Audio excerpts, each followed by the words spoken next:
Hello and welcome बच्चों। आज हम लोग पढ़ेंगे अपना अगला टॉपिक दैट इज एक्सट्रिंसिक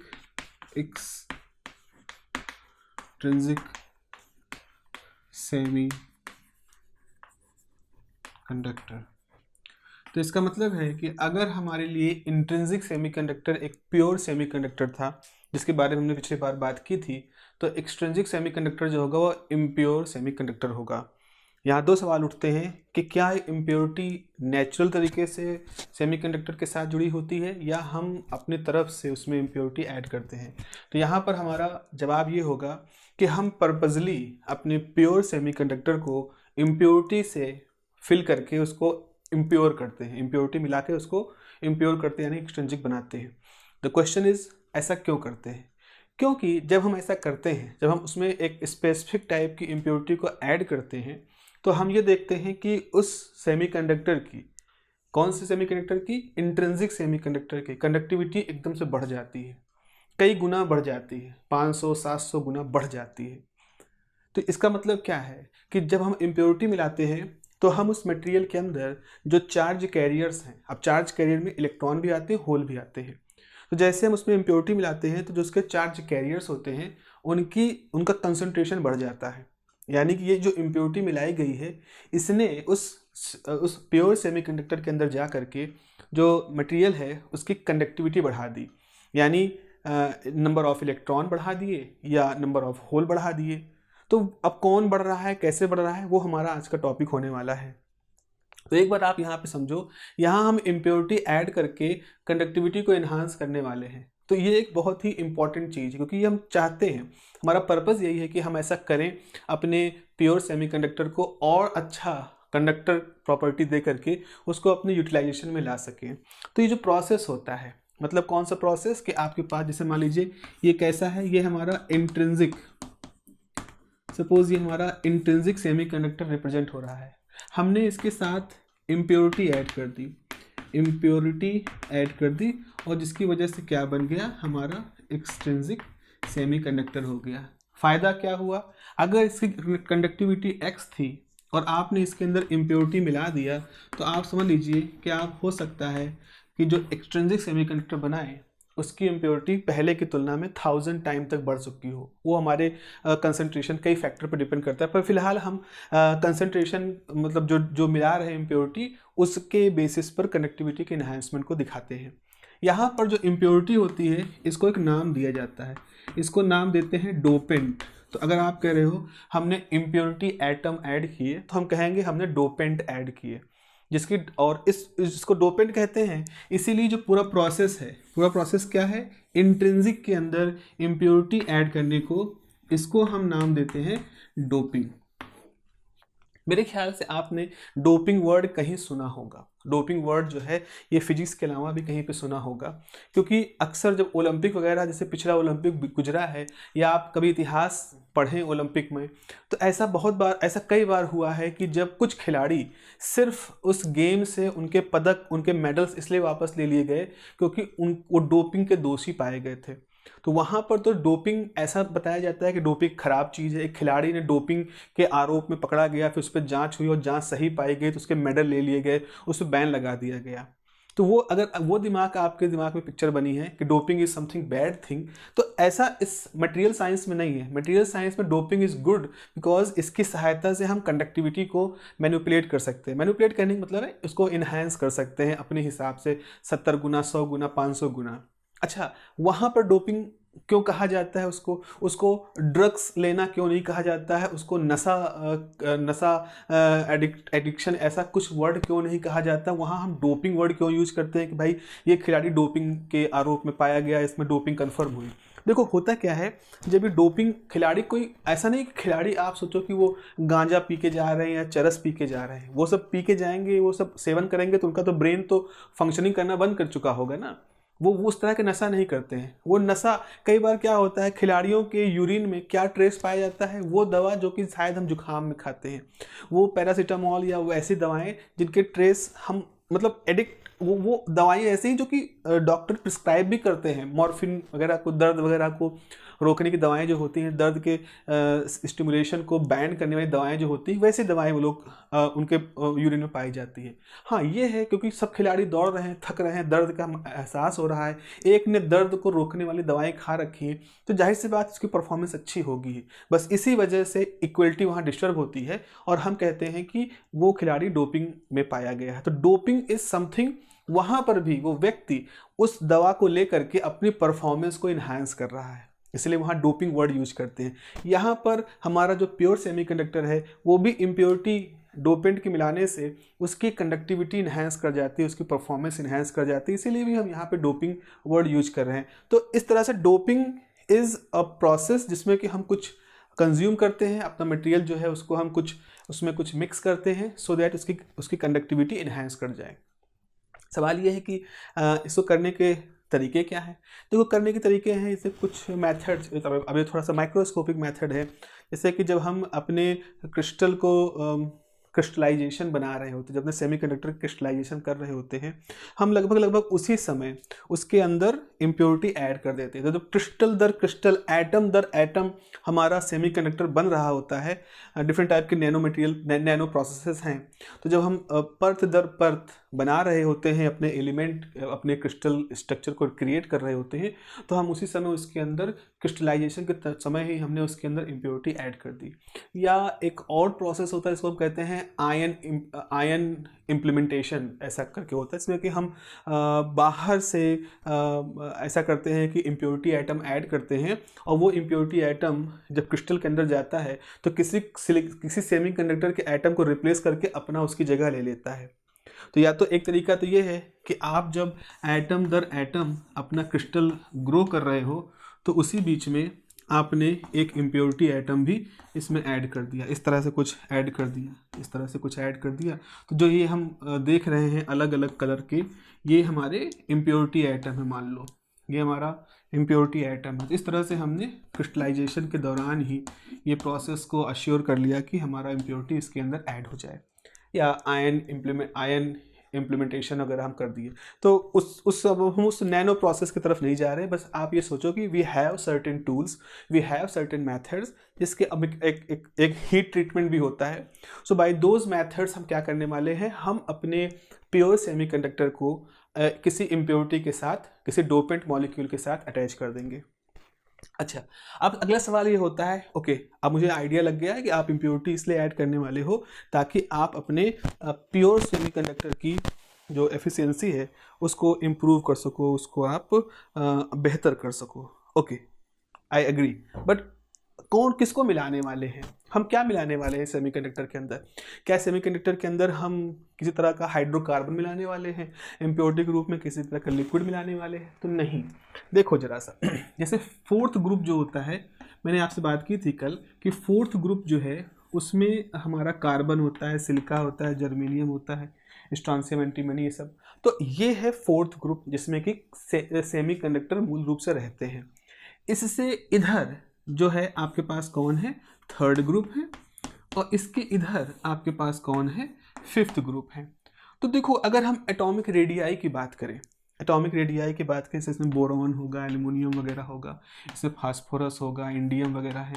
तो अब क्या होता है कि अगर हम एटॉमिक रेडियाई की बात करें तो यहाँ आउटर मोस्ट ऑर्बिट में 3, यहाँ आउटर मोस्ट ऑर्बिट में 4, यहाँ आउटर मोस्ट ऑर्बिट में 5, इस तरह से इलेक्ट्रॉन है। तो ये अगर हम कार्बन के लगभग मतलब नॉट एग्जैक्टली इक्वल, लगभग साइज के कुछ एटमों की बात सोचें तो थर्ड ग्रुप के एलिमेंट होंगे जो कि जैसे एल्युमिनियम है, ये थोड़ा सा साइज का कंपैरिजन आप देख सकते हो बिकॉज यहाँ आउटर मोस्ट में 3 है, यहाँ पर 4 है, यहाँ 5 है। तो सबसे अच्छे जो सबसे स्टेबल किस्म की इम्प्योरिटी होती है वो फिफ्थ ग्रुप से इसमें डाली जाती है और थर्ड ग्रुप से इसके अंदर डाली जाती है। तो यानी कि जो डोपेंट होते हैं, जो डोपेंट इम्प्योरिटी है, ये या तो थर्ड ग्रुप से हम लेते हैं या हम फिफ्थ ग्रुप से लेते हैं। थर्ड ग्रुप से लेने का मतलब है उनके आउटर मोस्ट ऑर्बिट में कितने इलेक्ट्रॉन होंगे, 3। ये न्यूक्लियस है, इसके आउटर मोस्ट ऑर्बिट में 3 इलेक्ट्रॉन होने वाले हैं। लिथियम नहीं होता because lithium is very chemically it is not very feasible, but boron, ये सब हम लोग यूज करते हैं। तो जैसे इसमें हो गया, तो इसे हम कहते हैं trivalent impurity. Trivalent because इनके आउटर मोस्ट ऑर्बिट में 3 इलेक्ट्रॉन होते हैं। उसके बाद ये कौन से हैं, ऐसे एलिमेंट जिनके आउटर मोस्ट ऑर्बिट में 5 इलेक्ट्रॉन होते हैं। चलो एक एग्जाम्पल ले लेते हैं, जैसे एल्यूमिनियम है, एल्यूमिनियम का एटॉमिक नंबर 13 होता है, तो 2 8 3 इसका अरेंजमेंट हो गया, 8 2 10 3 13। यहाँ पर आउटर मोस्ट में 13 ट्राईवैलेंट। यहाँ कौन है, फास्फोरस, फास्फोरस कितना होता है 15, तो इसका होगा 2 8 5, तो आउटर मोस्ट ऑर्बिट में 5 इलेक्ट्रॉन। तो अब हमारे पास 2 कैंडिडेट आ गए हैं, एक तो थर्ड कॉलम के एलिमेंट हैं, जैसे कि एल्युमिनियम हो गया, बोरॉन हो गया, इसी तरह से आपके फास्फोरस हो गया है, एक हो गया, आई थिंक आर्सेनिक भी होता है। तो इस तरह से कुछ एलिमेंट है, वो पीरियोडिक टेबल देख लीजिएगा तो आप उसमें अंदाज़ा लगा लेंगे, मुझे एग्जैक्टली ध्यान नहीं आ रहा है 5th ग्रुप के एलिमेंट पर, फास्फोरस तो होता है इसके अंदर। तो हमारे पास एल्युमिनियम बोरॉन हो गए, यहाँ से फास्फोरस हो गया 5th ग्रुप से। तो हम हम ट्राईवैलेंट इम्प्योरिटी मिला सकते हैं, हम पेंटावैलेंट इम्प्योरिटी मिला सकते हैं। सवाल आता है क्या दोनों को मिला के हम मिला सकते हैं, मतलब हमने अपना प्योर सेमीकंडक्टर लिया, उसमें हमने थोड़ा सा एल्युमिनियम लिया, थोड़ा सा फास्फोरस लिया, दोनों को पीस करके मिला दिया, तो जवाब है नहीं, ऐसा नहीं करना है हमें। हमें या तो पूरी तरह से एल्युमिनियम को ही मिक्स करना है, या तो पूरी तरह से फास्फोरस को मिक्स करना है, यानी या तो हम सिर्फ और सिर्फ ट्राईवैलेंट इम्प्योरिटी ऐड करेंगे, या हम सिर्फ और सिर्फ पेंटावैलेंट इम्प्योरिटी ऐड करेंगे। तो अब चूंकि ये दोनों इम्प्योरिटीज़ अलग अलग तरह की हैं, एल्युमिनियम का बिहेवियर अलग तरह का है, फास्फोरस का बिहेवियर अलग तरह का है, तो जब ये मिलावटें जाएंगी तो हमारा जो प्योर सेमीकंडक्टर है, जब वो एक एक्सट्रिंसिक सेमीकंडक्टर में कन्वर्ट होगा, तो उस नए बनने वाले इम्प्योर सेमीकंडक्टर एक्सट्रिंसिक सेमीकंडक्टर के अंदर भी कुछ अपनी अपनी व्यवहार होगा। इसीलिए एक्सट्रिंसिक सेमीकंडक्टर 2 तरह के होते हैं, याद रखो। इंट्रिंसिक सेमीकंडक्टर एक ही तरह का होता है क्योंकि वो प्योर स्टेट है, प्योर तो प्योर होता है, कोई ऐसा थोड़ी कि कम प्योर ज़्यादा प्योर, ऐसा नहीं। लेकिन जो एक्सट्रिंसिक सेमीकंडक्टर होते हैं वो 2 तरह के होते हैं, क्योंकि किसी प्योर सेमीकंडक्टर के अंदर अगर हम ट्राईवैलेंट इम्प्योरिटी ऐड करेंगे तो एक तरह का एक्सट्रिंसिक बनेगा, अगर पेंटावैलेंट ऐड करेंगे तो एक दूसरी तरह का इम्प्योरिटी आइटम वहाँ पर बनेगा, इम्प्योरिटी मतलब इम्प्योर एक्सट्रिंसिक सेमीकंडक्टर वहाँ पर बनेगा। तो इस बेसिस पर हमारे पास 2 तरह के एक्सट्रिंसिक सेमीकंडक्टर आ जाते हैं। उनके नाम अभी हम लिख देते हैं, फिर उनकी डिटेल हम आपसे डिस्कस करेंगे। तो जैसे एक्सट्रिंसिक सेमीकंडक्टर है, एक तो कहलाता है एन टाइप सेमीकंडक्टर और दूसरा कहलाता है पी टाइप सेमीकंडक्टर। तो एन टाइप सेमीकंडक्टर और पी टाइप सेमीकंडक्टर। याद रखने वाली बात यह है कि अगर आप पेंटावैलेंट इम्प्योरिटी को यूज करते हो एज अ डोपेंट, तो आपको एन टाइप सेमीकंडक्टर मिलेगा, और अगर आप ट्राईवैलेंट इम्प्योरिटी को ऐड करते हो तो आपको P type semiconductor, extrinsic semiconductor यहाँ पर दिखाई पड़ेगा। तो अब हम बात करते हैं बारी बारी से इनकी। आपके सिलेबस में चूंकि ये दोनों ही मेंशन है, तो हम इन दोनों की बारी बारी से एनालिसिस करेंगे। सबसे पहले हम शुरू करते हैं N type semiconductor. N type semiconductor कहने का मतलब है ये एक्सट्रिंसिक सेमीकंडक्टर की ही एक क्लास है, उसके बारे में बात करते हैं। Let me just draw the Lewis diagram for the band structure. तो हमारे पास जैसे मान लीजिए ये क्या है, ये हमारे सिलिका के एटम हैं, जितने सर्किल हैं ये सब क्या है, ये सब सिलिका के एटम हैं। और इस सिलिका के एटम क्या कर रहे हैं, अपने पड़ोसियों के साथ में बॉन्ड बनाए हुए हैं।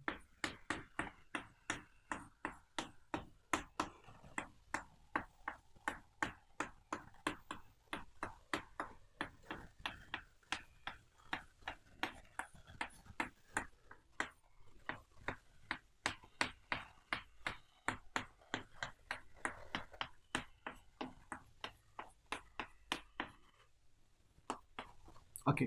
और ये हम मान के चल रहे हैं कि जितने बॉन्ड बने हैं ये 0 केल्विन पर आइडियल सिचुएशन है और इसमें एक एक इलेक्ट्रॉन की साझेदारी है, तो यहाँ पर आपके वो इलेक्ट्रॉन मौजूद है। चलो ठीक है, अब हमने क्या किया, इसमें फास्फोरस मिला दिया। तो फास्फोरस के लिए हमने सपोज ये वाले एटम को दिखा दिए फास्फोरस है, ये जो ब्लू कलर का आपको एटम दिख रहा है this is the phosphorus, suppose this is the phosphorus. इसको क्या, इसको बना देते हैं फास्फोरस, ये हमारा फास्फोरस हो गया, ये हमारा सिलिका ही हो गया, ये फास्फोरस हो गया। ऐसे ही हम यहाँ पर भी हमने फास्फोरस मिला दिया, हमने यहाँ पर फास्फोरस मिला दिया। तो कुल मिला के आपने देखा कि जो आपका जो बिल्कुल आइडियल सा सिचुएशन था इंट्रिंसिक सेमीकंडक्टर का, कि पहले केस में हम दिखा रहे थे सारे एटम एक जैसे थे, तो सारे सर्कल्स थे, पिछले वीडियो में हमने बात की थी, तो वो बहुत ही आइडियल सा दिख रहा था। लेकिन अब क्या हुआ है, अब इसके अंदर कुछ इम्प्योरिटी के फॉर्म में डोपेंट एटम आ गए, जितना ब्लू दिख रहा है सब डोपेंट है फास्फोरस। अब देखो ये जो सिलिका है, ये सिलिका है, ये तो अपने 4 इलेक्ट्रॉन के साथ साझेदारी करे हुए हैं। इस फास्फोरस जब यहाँ गया तो अच्छा एक चीज़ समझो, फास्फोरस की टेंडेंसी क्या है, जो फास्फोरस होता है जब बाहर होता है तो उसके पास आउटर मोस्ट ऑर्बिट में 5 इलेक्ट्रॉन होते हैं। तो फास्फोरस जनरली, मतलब हम केमिस्ट्री की नज़र से देखें, हम नॉर्मली देखें, हम क्रिस्टल के अंदर ना बात करें, तो फास्फोरस की टेंडेंसी क्या होती है, 5 आउटर मोस्ट ऑर्बिट में 5 इलेक्ट्रॉन है। तो अगर ये फास्फोरस को देखा जाए तो अपना ऑक्टेन पूरा करने के लिए, मतलब इसको 8 करने के लिए क्या करेगा, कहीं से 3 इलेक्ट्रॉन एक्सेप्ट करना चाहेगा। तो फास्फोरस अपना ऑक्टेन पूरा करने के लिए कहीं से 3 इलेक्ट्रॉन पाना चाहेगा। तो इसकी स्थिति कैसी होती है, एक्सेप्टर की, एक्सेप्ट करना चाहता है, कहीं से लेना चाहता है। तो वैसे तो फास्फोरस एक एक्सेप्टर एटम की तरह से काम करता है, बिकॉज इसके पास यही तरीका है कि ये कहीं से 3 इलेक्ट्रॉन लेकर के अपना ऑक्टेन पूरा कर ले। और हम बहुत सारे केमिकल रिएक्शन ऐसे होते हैं जैसे जो कि इसी टेंडेंसी के थ्रू ही इनऑर्गेनिक केमिस्ट्री में देखते हैं। लेकिन जब ये फास्फोरस क्रिस्टल के अंदर पहुंचता है तो उसको एक नई चीज़ समझ में आती है। फास्फोरस कहता है भाई यहाँ तो सारा मामला साझेदारी का है, यहाँ तो जितने पड़ोसी हैं, सिर्फ फास्फोरस के जितने पड़ोसी हैं सब सिलिका हैं, तो सारे पड़ोसी, कोई ये नहीं कह रहा है कि पूरा इलेक्ट्रॉन हमको दे दो, ये सारे पड़ोसी बड़े बड़े अच्छे हैं, बड़े अंडरस्टैंडिंग हैं, ये साझेदारियों विश्वास रखते हैं। ये कहते हैं ठीक है 1 इलेक्ट्रॉन है, हमने आपको दे दिया, वो आपको भी गिनो, आपका हम गिने, तो हम दोनों इन दोनों इलेक्ट्रॉनों को अपना गिने। तो इस तो वेरी वेरी हार्मोनिक, बहुत ही बड़ा ही सौहार्दपूर्ण माहौल है। तो फास्फोरस तो सोचता था कि ऑक्टेन पूरा करने का तरीका क्या है, कहीं से 3 इलेक्ट्रॉन झपट लो, कहीं से निकाल लो और अपना ऑक्टेन पूरा कर लो। लेकिन यहाँ तो साझेदारियों का माहौल है, तो फास्फोरस भी क्या करता है, अपना 1 इलेक्ट्रॉन इसको दे देता है साझेदारी के लिए, अपना 1 इलेक्ट्रॉन यहाँ साझेदारी कर लेता है, अपने 1 इलेक्ट्रॉन से यहाँ साझेदारी कर लेता है, अपने 1 इलेक्ट्रॉन से यहाँ साझेदारी कर लेता है। तो इसके जो 4 इलेक्ट्रॉन थे वो तो चारों तरफ 4 सिलिका के साथ साझेदारी करने में व्यस्त हो गए। अब बचा इसका 5वां इलेक्ट्रॉन। अब देखो साझेदारी करके इसने अपने ऑक्टेन पूरा कर लिया, लेकिन वो ऑक्टेन पूरा करने में इसके 4 ही इलेक्ट्रॉन यूज हुए। अब बचा इसका जो एक्स्ट्रा इलेक्ट्रॉन है वो क्या होगा। तो चूंकि हम लोग केमिस्ट्री में ये सब जान है, इस तरह की थ्योरी कि अगर ऑक्टेन पूरा हो जाता है तो जो बचा हुआ रेसिडुअल इलेक्ट्रॉन है वो बहुत ही कमज़ोर तरीके से बंधा रहेगा, बहुत ही कमज़ोर तरीके से उसकी बाइंडिंग होगी। यहाँ पर भी होता है, ये जो इलेक्ट्रॉन है, जो फास्फोरस का ओरिजिनल इलेक्ट्रॉन है, लेकिन चूंकि ये इन्वॉल्व नहीं किसी बॉन्डिंग में, क्योंकि अब बॉन्डिंग की आवश्यकता ही नहीं है, 5वीं बॉन्डिंग के लिए कहीं कुछ है भी नहीं, तो अब क्या होगा, ये 5वां इलेक्ट्रॉन जो होगा वो मात्र 0.045 इलेक्ट्रॉन वोल्ट की एनर्जी पा करके इस फास्फोरस से हट जाएगा। ये बहुत कम एनर्जी होती है जो रूम टेम्परेचर पे आसानी से मिल जाती है किसी भी क्रिस्टल को। तो इस तरह से फास्फोरस, जितने फास्फोरस हैं उनके साथ क्या है, उनका एक अपना एक्स्ट्रा इलेक्ट्रॉन है जो उन्होंने इस क्रिस्टल के अंदर भेज दिया कि ठीक है हमारे पास हमारे किसी काम का है नहीं, जाओ क्रिस्टल के अंदर घूमो। अब आप क्या देखते हो, अब आप यहाँ पर ये देखते हो कि फास्फोरस के आने के साथ, जैसे फास्फोरस इस क्रिस्टल के अंदर आता है, क्रिस्टल के अंदर आने के साथ एक एक्स्ट्रा इलेक्ट्रॉन अपने साथ लेकर के आता है।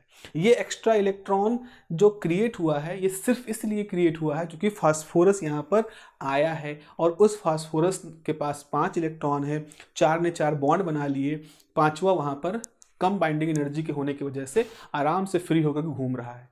इससे पहले हमने सेमीकंडक्टर के अंदर, इस प्योर सेमीकंडक्टर के अंदर इलेक्ट्रॉन कब देखे थे?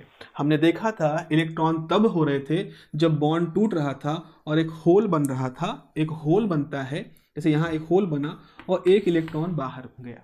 तो नॉर्मली जो प्योर सेमीकंडक्टर होते हैं उनमें हमने देखा है कि बॉन्ड के टूटने से इलेक्ट्रॉन बाहर घूमते हैं और एक होल भी पीछे क्रिएट करते हैं, मतलब इलेक्ट्रॉन होल पेयर कॉम्बिनेशन होता है। वो चीज़ अभी भी चल रही होगी, वो चीज़ अभी भी चल रही होगी। जो प्योर सेमीकंडक्टर बॉन्ड टूटने वाली घटना थी वो अभी भी चल रही है। तो अगर हमने इसका प्योर लिया मटेरियल तो इसके अंदर मान लो 100 इलेक्ट्रॉन है और 100 होल हैं, वो प्रक्रिया तो स्टैटिस्टिकल प्रोसेस है, वो तो हमेशा टूटती फूटती रहेगी। लेकिन जब आप इसके अंदर फास्फोरस मिला दिए तो हमने एक और नया तरीका जनरेट कर दिया इलेक्ट्रॉन को क्रिएट करने का। तो अगर आपने देखा आपके क्रिस्टल के अंदर ऑलरेडी नेचुरल प्रोसेस के थ्रू थर्मल एनर्जी की वजह से 100 इलेक्ट्रॉन 100 होल थे, ऑलरेडी थे। आपने उसमें बाहर से 100 फास्फोरस के एटम मिला दिए। जब आपने फास्फोरस के 100 एक्स्ट्रा एटम मिला दिए तो क्या हुआ? उन एटमों की वजह से 100 नए इलेक्ट्रॉन आ गए। तो 100 इलेक्ट्रॉन तो पहले से थे जो बॉन्डों के टूटने से क्रिएट हो रहे थे, 100 नए इलेक्ट्रॉन आ गए, जबकि होल जितने थे उतने ही रहे, होलों की संख्या पे कोई परिवर्तन नहीं हुआ। तो अब यहाँ पर इस पूरे एनवायरनमेंट के अंदर रैंडम बॉन्डों के टूटने से इलेक्ट्रॉन और होल एक तरीके से क्रिएट हो रहे हैं, और फास्फोरस के मिलने से भी, फास्फोरस के ऐड होने की वजह से भी कुछ एक्स्ट्रा इलेक्ट्रॉन क्रिएट हो रहे हैं जो फास्फोरस के कंसंट्रेशन पर डिपेंड कर रहे हैं। तो यानी कि आपने इस इम्प्योरिटी को ऐड करके क्या कर लिया? आपने जो संतुलन की अवस्था थी, जो 100 इलेक्ट्रॉन और 100 होल की जो बैलेंस इक्विलिब्रियम कंडीशन थी, इसको डिस्टर्ब कर दिया और आपने किया इसके अंदर 100 इलेक्ट्रॉन हो गए और 100 होल हो गए। Now this is a kind of imbalance. ये एक तरह की असामान्य स्थिति आपने यहाँ पर पैदा कर दी, एक तरह का इम्बैलेंस क्रिएट कर दिया, और इस इम्बैलेंस की वजह से हमारे पास जो इलेक्ट्रॉन्स हैं इस संख्या में ज़्यादा आ गए। They are the majority charge carriers, इनका नाम दिया जाएगा majority charge carrier, because they are जो संख्या में ज़्यादा है। And this is the minority charge carriers. तो होल हैं, ऐसा नहीं होल गायब हो गए हैं, बिकॉज होल तो बॉन्डों के रैंडम टूटने से बन रहे हैं, तो होल्स तो हैं ही वहाँ पर, उनको आप कुछ नहीं छेड़ रहे हो। लेकिन एक खास बात आप यहाँ पे देख रहे हो कि ये जो फास्फोरस ऐड किया आपने, इस फास्फोरस के ऐड करने की वजह से हमारे पास एक्सेस में, कंपेरेटिवली होल की तुलना में एक्सेस मात्रा में इलेक्ट्रॉन आ गए। नाउ अब जरा सोचो, अब इस पूरे क्रिस्टल की, अब हम नामकरण के ऊपर आते हैं। अब इस पूरे क्रिस्टल की जो कंडक्टिंग प्रॉपर्टी होगी उसको मुख्य रूप से कौन कंट्रोल करेगा? क्योंकि दो तरह के चार्ज कैरियर होते हैं, इलेक्ट्रॉन भी चार्ज कैरियर है, होल भी चार्ज कैरियर है। इनको चार्ज कैरियर कहते हैं क्योंकि ये दोनों ही करंट के कंट्रीब्यूशन में अपना योगदान देते हैं। तो यहाँ पर इस क्रिस्टल के अंदर बिकॉज संख्या में इलेक्ट्रॉन ज़्यादा हो चुके हैं in comparison to hole, so electron हो गए हैं मेजॉरिटी और होल हो गए हैं माइनॉरिटी। और आपको ये मालूम है, अगर हम समाज की स्थिति को देखें, राजनीतिक स्थिति को देखें, तो किसी भी जगह पर जो संख्या में ज़्यादा होते हैं, मेजॉरिटी जो होते हैं, वही एक तरह से कंट्रोल करते हैं लॉ को, कौन से नियम काम करेंगे, किस तरह के नियम चलेंगे, मुख्य रूप से वो उन मेजॉरिटी संख्या के ऊपर डिपेंड करता है। तो यहाँ पर चूँकि मेजॉरिटी में इलेक्ट्रॉन है, तो इलेक्ट्रॉन ही इस कंडक्टर, इस सेमीकंडक्टर के अंदर की प्रॉपर्टी पे अपना डोमिनेंस रखे हैं। और इलेक्ट्रॉन कैसे हैं? इलेक्ट्रॉन नेगेटिव हैं। इस वजह से हम इन तरह के मटेरियल को एन टाइप मटेरियल कहते हैं। कभी भी दिमाग में बात मत रखिएगा कि इसको हम एन टाइप इसलिए कहते हैं क्योंकि क्रिस्टल नेगेटिव होता है, पूरा क्रिस्टल न्यूट्रल है। क्यों न्यूट्रल है? न्यूट्रल होने का मतलब है इसमें एक्सेस अमाउंट ऑफ चार्ज कहीं नहीं है। ये जो एक्स्ट्रा इलेक्ट्रॉन दिख रहे हैं, इन्होंने कोई, ये एक तरह से कहीं बाहर से केवल इलेक्ट्रॉन नहीं ऐड किए गए हैं। जरा समझो इस बात को, जैसे अगर हमारे पास एक टुकड़ा होता, ये टुकड़ा होता जिसमें जितने प्लस होते हैं उतने माइनस होते हैं, ऐसा होता, तो हम कहते हैं न्यूट्रल है। और आप इसके अंदर केवल इलेक्ट्रॉन ऐड करते तो आपके पास इस क्रिस्टल के अंदर कुछ एक्स्ट्रा इलेक्ट्रॉन आ जाते, आपका पूरा क्रिस्टल नेगेटिव हो जाता। लेकिन हमने क्या किया? हमने एक टुकड़ा लिया सिलिका का जो कि न्यूट्रल था, सेम इलेक्ट्रॉन सेम होल थे, न्यूट्रल था। हमने इसके अंदर पूरे के पूरा फास्फोरस ऐड किया है, हमने फास्फोरस आयन नहीं ऐड किया है। तो हमने ऑलरेडी एक न्यूट्रल, जो हमारा सेमीकंडक्टर का टुकड़ा था उसके अंदर एक न्यूट्रल फास्फोरस मिलाया। तो न्यूट्रल से न्यूट्रल मिलकर न्यूट्रल ही तो बनेगा।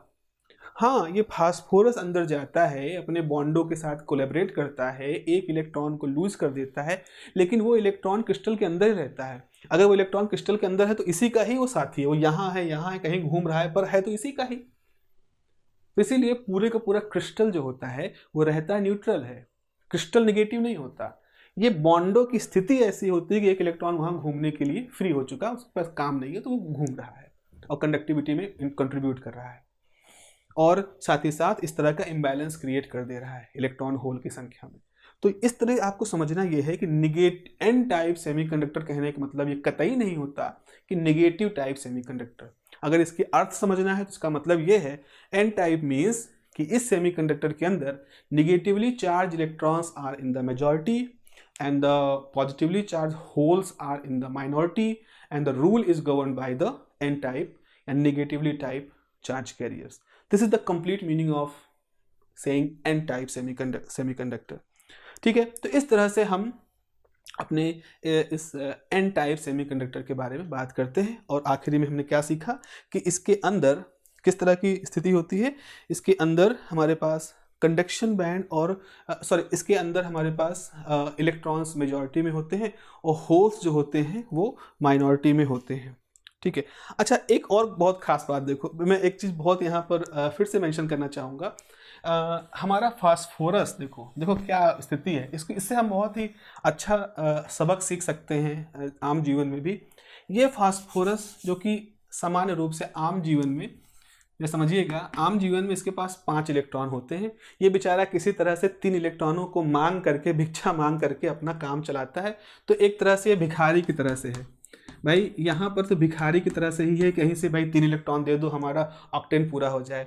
लेकिन जैसे ही ये फास्फोरस क्रिस्टल के अंदर जाता है इसके हालात बदल जाते हैं, नई जगह गया, नए हालात हुए, और वो ऐसे हालात बदले कि अब ये फास्फोरस अपना एक इलेक्ट्रॉन डोनेट कर सकता है। तो आपका जो ये डोपेंट है, आपका जो ये पेंटावेलेंट डोपेंट है, ये कैसा हो जाता है, ये एक डोनर की तरह काम करता है, डोनेट कर रहा है इलेक्ट्रॉन। देखो, इसीलिए हमें कहते हैं हमें कभी हार नहीं माननी चाहिए।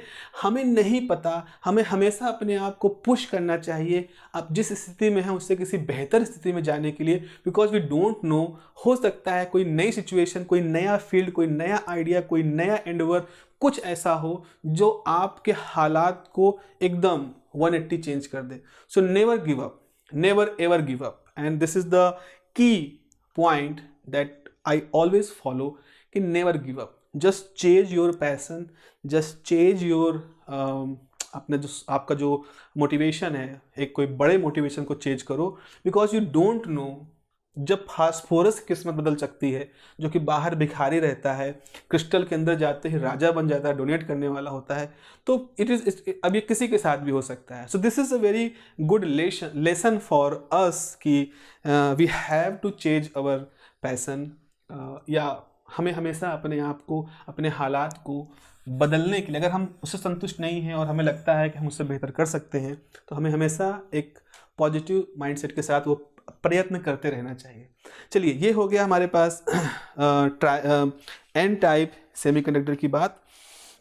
जाते जाते हम एक चीज़ और यहाँ पे कह सकते हैं, जो पिछले लेक्चर में बैंड थ्योरी वाला जो मैंने थोड़ा सा आपको पोर्शन बताया था, उसमें मैंने आपसे बात की थी कि अगर आपके पास एक कंडक्शन बैंड है, जैसे हमारे पास ये कंडक्शन बैंड है, हमारे पास ये वैलेंस बैंड है, यहाँ पर कुछ होल क्रिएट हुए हैं by the breaking of bond, उनके इलेक्ट्रॉन यहाँ पर चले गए हैं। तो अगर ये प्योर सेमीकंडक्टर होता तो जो फर्मी लेवल होता वो इसके बीचों बीच में होता है, लेकिन आपने क्या किया है, फास्फोरस को मिला दिया है। फास्फोरस को मिलाने की वजह से फास्फोरस ने अपने इलेक्ट्रॉनों को फ्री कर रखा है, तो वो जो इलेक्ट्रॉन है वो वही कंडक्शन बैंड में है, क्योंकि फ्री इलेक्ट्रॉन का मतलब होता है कंडक्शन के लिए अवेलेबल इलेक्ट्रॉन। तो यहाँ मैंने उनको अलग कलर से सिर्फ इसलिए दिखाया ताकि आपको बता सके कि ये जो ब्लू कलर के इलेक्ट्रॉन हैं ये फास्फोरस से फ्री हुए हैं, पर असल में इलेक्ट्रॉन तो सब एक जैसे होते हैं। तो इस तरह से आप देख रहे हो कि कंडक्शन बैंड में concentration of charges that is the electron is more than the concentration of the positive charges in the valence band. तो जो तराजू वाला मैंने आपको एक एग्जांपल बताया था, उसको अगर हम देखें तो जो बीच का हिस्सा है यहाँ से हट करके हमारी जो फर्मी लेवल है वो किसकी तरफ शिफ्ट हो जाएगी, कंडक्शन बैंड की तरफ। तो एन टाइप सेमीकंडक्टर के लिए, एन टाइप सेमीकंडक्टर के लिए अगर आप बैंड डायग्राम बनाओगे तो एन टाइप सेमीकंडक्टर का जो बैंड डायग्राम होगा वो आपका इस तरह का बनेगा। This is the picture for the band diagram and this is the picture for the just आप जो बॉन्ड स्ट्रक्चर दिखा रहे हो उसका है। So this is about all about this n type semiconductor. चले मेरे ख्याल से हाँ ठीक है, हमारे पास एक ठीक ठाक सा समय हो चुका है। अगले पोर्शन में हम बात करेंगे about the P type semiconductor. Okay, so मिलते हैं अगले क्लास में। Have a nice day, take care.